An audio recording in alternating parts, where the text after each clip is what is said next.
Wife drugged me so she can humiliate me and party. Her plan backfired by my quick thinking and swift plan. My name is Otto Klein. As the owner of several waste management companies, I am known as the Garbage King. I was married to Janet Carson. She was a lawyer and kept her maiden name throughout her professional life. Evidently, her whole life was professional, as she made no effort to present herself in social settings with anything other than her maiden name. My occupation in waste management was fine with her when I was paying for her expensive law school costs. She decided to go to law school after several years of working as a paralegal and realized she was as sharp as most of the lawyers she worked for. Even though I owned several successful companies and made more money than most of the godlike barristers she worked with, Janet soon started looking down on me as second class after she got a job with a law firm. As late nights, diminished intimacy and increased disrespect spiked over several weeks, I suspected she had started an affair. Since gods don't mate with common folk, I assumed she was seeing one or more of her fellow lawyers. I quickly decided that I needed to get proof that would withstand legal scrutiny. If I had just divorced her, she would have gotten half of my business and considerable wealth. However, if I could get proof of her infidelity with another lawyer, I could probably sue her agency.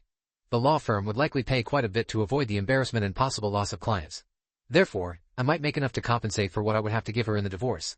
My logic may have been faulty, but that was my reasoning at the time. I based my actions on that. Janet's office has an annual Christmas party, and every year, Janet invites me. Every year, I decline, until this year.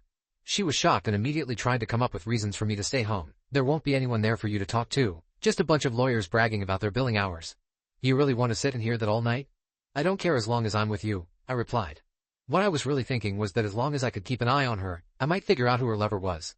Almost every day before the party, Janet would mention another excuse I could get if I wanted to back out. I didn't fall for it. I told her I was looking forward to going to the party. Even as she was getting ready the night of the gala event, she tried one last time. I hate to see you have a miserable time. Are you sure you want to go? Yes, dear. I knew her problem wasn't that my physical appearance was embarrassing to her. I had been told I was fairly handsome, in good shape, and my suit was Armani.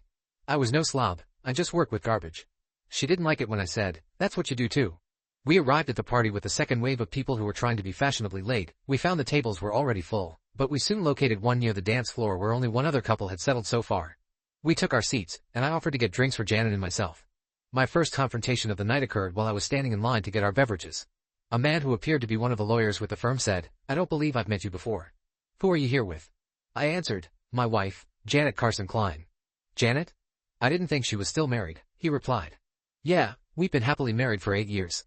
Of course, we've actually been married for over 10. He looked stunned for a second and then started laughing, assuming I was joking. That proved to me that truth is often funnier than fiction. On more than one occasion, I overheard the Garbage King label used in conjunction with my nearby presence. Their comments were usually followed by snarky laughter. I wasn't really that upset. I had correctly assumed how I would be treated by these snobs in previous years. I was considered lower class, if not gutter-level scum. I watched as Janet mingled with various lawyers, paralegals, secretaries, and their spouses or dates for the evening. At our table, she spoke politely with the others seated with us during the meal. When the dancing started, I decided to give it a try and ask my wife to dance.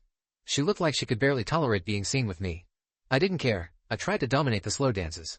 But before long, I was kited on several times, and she accepted several invitations from other lawyers for both fast and slow dances. I gave up and just sat back to watch her even more closely. About an hour after the dancing started, a middle-aged, distinguished-looking man came up to our table. He only looked at Janet. Unlike most others, he did not ask my permission.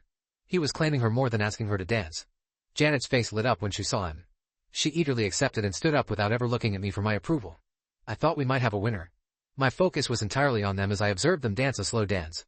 There was enough in her body language to feed my suspicion, but nothing overt enough to warrant a picture that would be damning. Was my hunch sufficient proof of their being lovers? No. Luckily, I had another source of information, an unusual one. I had never told Janet that I had been recruited out of college by the CIA. It was found out that I had a highly accurate skill in reading lips. I had several successful covert missions and was being trained in lip reading, a Middle Eastern foreign language.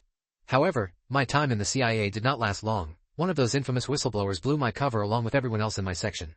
I wasn't interested in a desk job, so I left the agency. I stood up and positioned myself so I could see what Janet was saying to her dance partner. I was not able to see his face most of the time. This is what I saw. Janet, did you get the room for tonight? Yeah, room 322. Did you put? Janet, yes, I just put it in his drink a few minutes ago. It shouldn't take. Janet, I can't believe you planned for us to make love in the same room my husband is sleeping in. That is so naughty and dangerous. Don't pretend you don't love it. Janet, are you sure he won't wake up too soon?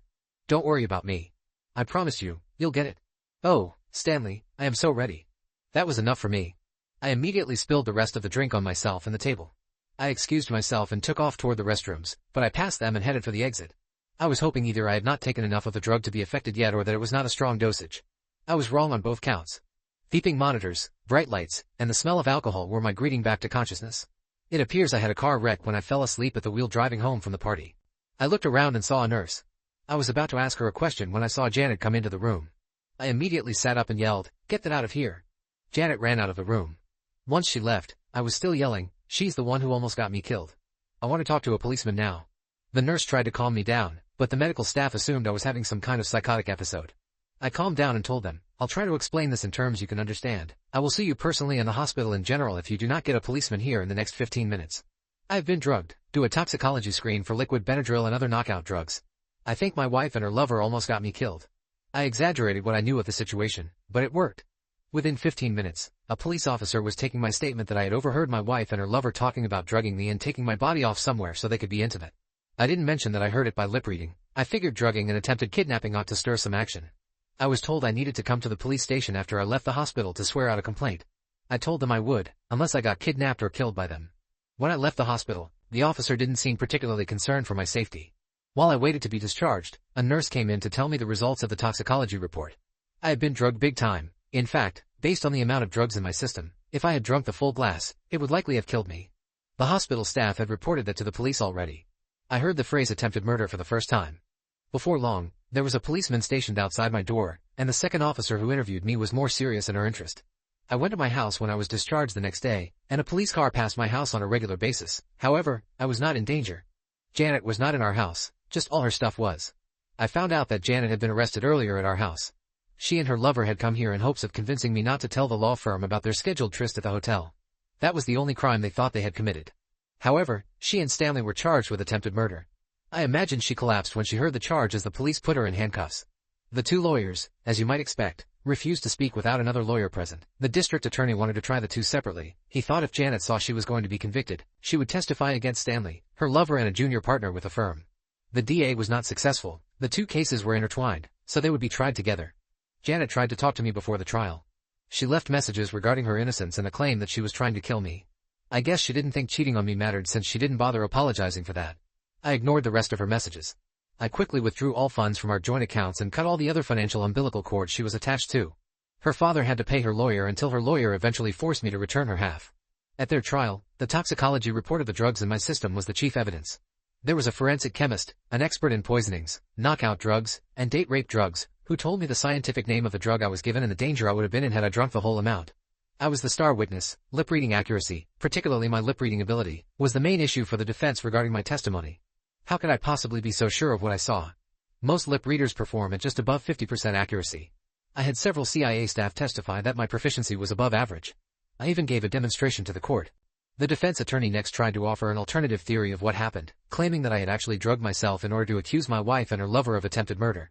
If convicted, I would be assured I would get all the assets in the divorce plus a nice settlement from a lawsuit against the law firm. In truth, I wish I had been capable of being that devious. The judge was not impressed by how I expressed in open court how stupid I considered the claim of the defense attorney.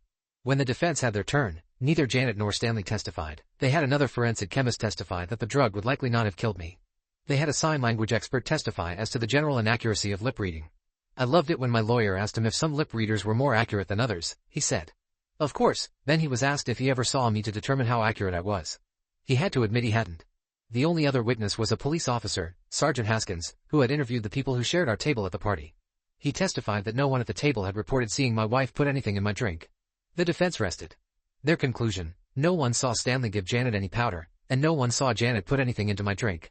There was no proof that I had not done it myself. As soon as the police officer finished testifying, an older lady in the gallery kept trying to get the district attorney's attention. It was causing a disruption, so the district attorney sent an assistant to see what she was so upset about. The assistant hurried back and said, "Recess now." The DA asked for and got a 15-minute recess. As the district attorney went back to talk to the lady, I happened to look over at Janet, and she seemed horrified at seeing the woman. She immediately started a strained conversation with her lawyer. The district attorney came back after the recess and requested that a rebuttal witness be allowed to testify. He was asked whose testimony was being rebutted. Police Officer H. Haskins. Janet prodded her lawyer to speak. "Your Honor, I am requesting another recess, during which time I will be presenting a change in plea by my client." Stanley and his lawyer went crazy. The word crazy was used several times in the conference. Janet and her lawyers said she would agree to a guilty plea and a 3 to 5 year sentence in return for testifying against Stanley. The district attorney agreed. The old lady had told the district attorney that the police officer had asked her if she had seen Janet put knockout powder in my drink. He didn't ask if Janet put anything in my drink, so she said no to the knockout drug question. He did not ask her another question. The lady related that she had seen Janet put something in my drink. Janet had told her that it was medicine that would lessen the hangover that I supposedly always got from drinking too much. She said no to it being knockout drugs because she thought it was hangover medicine. It took several months more for Janet's guilty plea and sentence to be announced. Stanley got a new trial, which featured Janet as the chief witness. She described in detail how Stanley had pursued her and begun their affair. She swore she only wanted to deceive me and that Stanley had determined the drug and the amount. Stanley countered that he had only done what Janet asked him to do and that she had purposefully given me too much of the drug, knowing the likely deadly consequences. Stanley's lawyer proposed a new theory. Janet had seduced him and planned all along to frame Stanley and kill me. That way, she would be rid of a husband who would leave a nice inheritance and dispose of a lover whose position as a junior partner would most likely go to her. My car crash messed up her plan. Stanley cried at the thought that he might be capable of harming another human being. The bottom line was that the jury believed Janet more than Stanley. He was convicted and sentenced to 10 to 15 years in prison. I was allowed to testify at his sentencing hearing. With tears in my eyes, I said, I should not be here today. I should be buried in a grave in Riverside Cemetery instead of sitting in that padded chair. My wife's lover should be standing beside my grave, helping my wife celebrate their successful disposal of the garbage man. She should have inherited a lot of money. She should be out spending my money with her lover and fellow assassin. Don't be fooled, neither one of them is upset I almost died. They are upset that I didn't die and got caught. It was my special talent in lip reading that saved my life. I had already drunk about a quarter of the drink my wife doctored with drugs obtained from her lover when I learned it had been messed with. The amount I did consume was enough to cause me to pass out and crash my car into some bushes. If I had hit a nearby tree, I would probably be dead. Tests for the drugs in my system showed that if I had drunk the entire drink, I would have died, as my wife and her lover were laughing in the same room where I was dying. My wife and her lover say that they only intended to drug me and humiliate me. They both claim she mistakenly gave me what should have been a deadly dose of drugs. Even if that were true, do they just get to say oops and receive a slap on the wrist? I don't think so, but I don't guess my opinion should matter. You see, I'm supposed to be dead. As I said, Stanley got 10 to 15 years, and Janet got 3 to 5. Janet shouted to me that she was sorry as they were taking her out of the courtroom after Stanley's sentence was announced. I responded, read my lips, I don't care. The divorce was easy with Janet in jail, she didn't contest anything. Anyway, I think she was actually ashamed of what she did and what almost happened to me. I wound up unintentionally getting what the defense lawyer said I intended, all the assets from my marriage and, after considerable haggling with a law firm, a lawsuit against Stanley. Lawsuit settlements. I was already rich, and I became richer. Since I am in waste management, you could say I am filthy rich. It was amazing to me how many women, in the months after the trial, wanted to audition for the now vacant position of garbage queen. Not surprisingly, none of those interested were female lawyers. And that's the end of today's story. If you enjoyed it, please give this video a thumbs up and drop a comment below.